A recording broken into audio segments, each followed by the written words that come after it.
もし越えられない壁にぶつかったら、切れなければ進めない。皆さん、こんにちは。アニメ、鬼滅の刃の物語を通して、生きた日本語を楽しく学ぶチャンネルへようこそ。今回お届けするものは、立志編第3話、サビトとマコモのあらすじを振り返りながら、日常生活や試験でも役立つ重要なキーワードを詳しく解説していきます。まずはあらすじからご紹介します。時は大正時代の日本。心優しき少年、竈門炭治郎は、鬼によって家族が襲われ、妹の禰豆子が鬼に変わってしまいました。家族の仇を取るため、禰豆子を人間に戻すため、炭治郎は、鱗滝左近次の弟子になりました。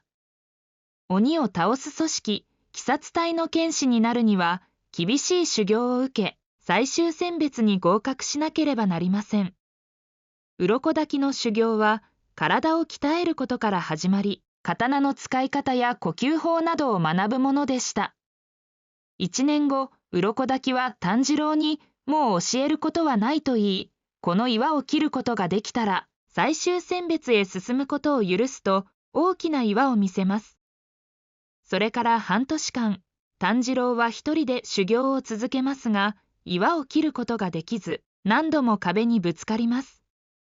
そんなある日、狐のお面をつけた少年、サビトと少女、マコモが現れました。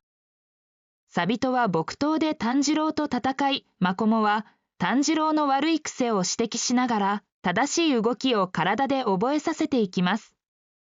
そしてさらに半年後、サビトは真剣を手に炭治郎に勝負を挑みます。サビトが刀を振り下ろす前に、炭治郎は先に刀を振り下ろしました。狐のお面が割れ、サビトの素顔が現れます。サビトはふっと笑って消え、マコモも、勝ってね、あいつにも、と言いながら消えていきました。気がつくと、炭治郎は岩を切っていました。2年かけて大きな壁を乗り越えた炭治郎。サビトとマコモがいなければ、乗り越えられなかったかもしれませんね。ここで、今回のワンポイント日本語解説、死ぬほど鍛えるです。死ぬほど鍛えるとは、とても厳しいトレーニングをするという意味です。例えば、ヘトヘトになるまで練習することや、倒れそうなくらい一生懸命体を鍛えることを表します。とても頑張るという気持ちを強く伝えたいときに使う言葉です。死ぬほどと言っても、本当に死ぬわけではないので安心してくださいね。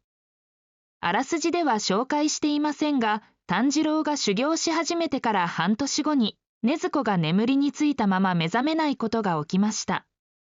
お医者さんに診てもらっても異常はないとのことですが、とても心配です。最終選別に進むためには大きな岩を切る必要があり、苦戦する炭治郎の前にサビトとマコモが現れ、成長を助けます。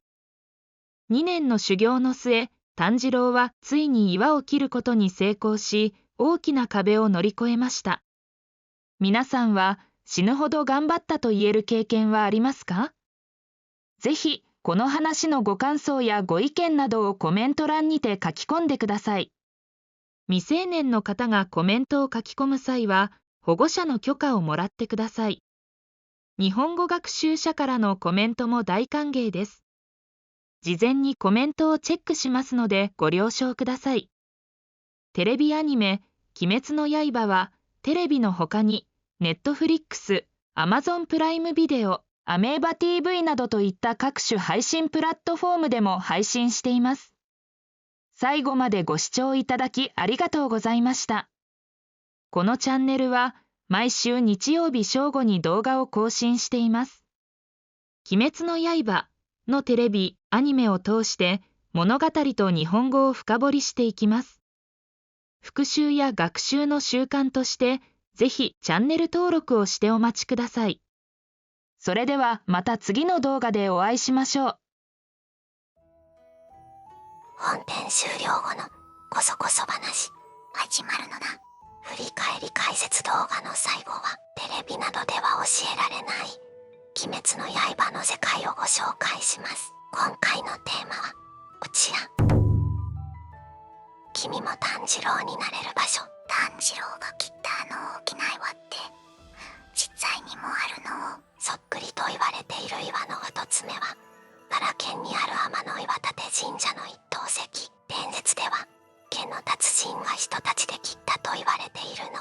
炭治郎みたいなのだ。はっきりしたことはわからないけど自然に割れたとも言われているの。それが不思議なのだ。炭治郎が大岩を切るシーンにそっくりだと話題になり、多くのファンが訪れる人気スポットになっているの。すごいのだ。次に挙げられるのは福岡県にある総八幡神社の水位はそっくりなのだ。同じく福岡県にある新割神社の親戚など日本各地に同様の伝説や形状を持つ岩があるので、機会があったら訪ねてみてね。みんなも炭治郎になりきるのだ。ただし本物の岩だから危ないことはしないように気をつけてほしいわね。ルールを守って楽しむのが大事なのだ。これでまた一つ鬼滅の刃の世界に詳しくなりましたね。次回のこそこそ話をお楽しみに。それでは皆さん、さようなら。